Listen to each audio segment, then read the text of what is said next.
The global reopening remains on track as vaccination rates climb around the world. Inflation is the new concern, but the spike so far looks transitory. We still like the pandemic recovery trade that favours equities over bonds, the value factor over the growth factor, and non-US stocks over US stocks.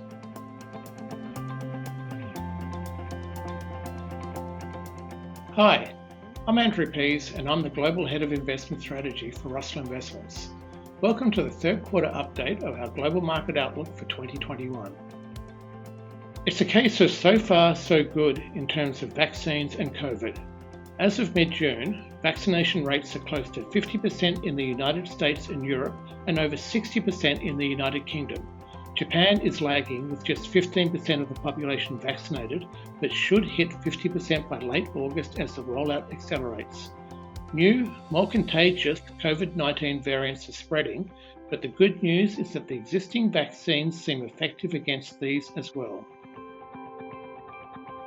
This means that the reopening should continue across the major developed economies through the second half of 2021.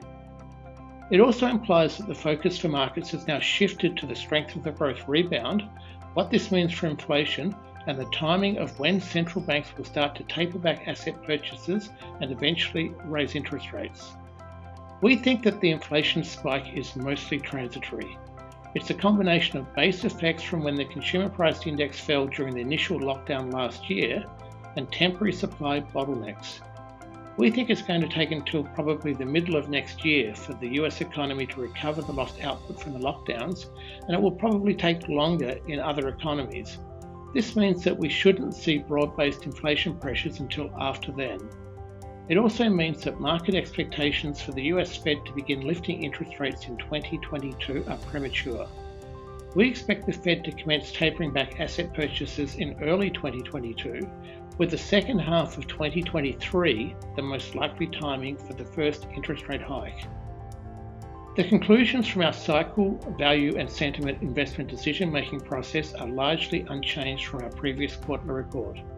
Global equities remain expensive, with the very expensive US market offsetting slightly better value elsewhere. Sentiment is close to overbought, but not near dangerous levels of euphoria. The strong cycle outlook delivers a preference for equities over bonds for at least the next 12 months, despite expensive valuations. It also reinforces our preference for the value equity factor over the growth factor and for non-US equities to outperform the US market. Let's now look at the main risks over the next few months. There are still risks from new COVID variants, but these are fading with the success of the vaccine rollout. The biggest watch point now is inflation and the response of central banks.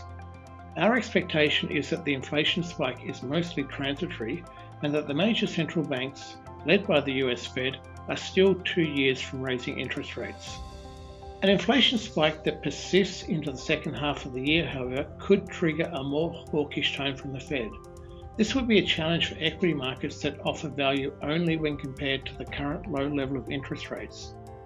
Our inclination would be to add risk on any market dips caused by changes in Fed tone. The cycle is still positive for risk assets, and a good rule of thumb is to remain positive on equities until the Fed has lifted rates to a level that starts to slow economic activity. Let's turn to our asset class preferences. We prefer equity markets outside of the United States. The recovery as economies reopen after the pandemic should continue to favour cheaper financial and cyclical value stocks over more expensive technology and growth stocks. The rest of the world has more exposure to cyclical value stocks than the United States. Emerging markets equities have been poor performers so far this year. They've been held back by their high weighting to technology stocks, concerns about slowing credit growth in China, and the slow rollout of COVID-19 vaccines. These last two concerns should start to ease later in the year as Chinese credit growth stabilises and vaccines become more available across emerging markets. High yield and investment grade credit are expensive on a spread basis, but have some support from a positive cycle view that supports corporate profits growth and keeps default rates low. We see slightly better value in emerging markets debt, which should get some cycle support from US dollar weakness and from the vaccine rollout. Government bonds are expensive, and we expect that yields will be under upward pressure as output gaps close and central banks look to taper back asset purchases. The US dollar has been supported this year by market expectations for early Fed tightening. It should weaken now that investors have fully priced in Fed tightening expectations and as the global economic recovery becomes more entrenched. The dollar typically gains during global downturns and declines in the recovery phase. The main beneficiary is likely to be the euro, which is still undervalued, but currencies such as British sterling, the Australian dollar, New Zealand dollar, and Canadian dollar can also make further gains, although they are no longer undervalued from a longer-term perspective.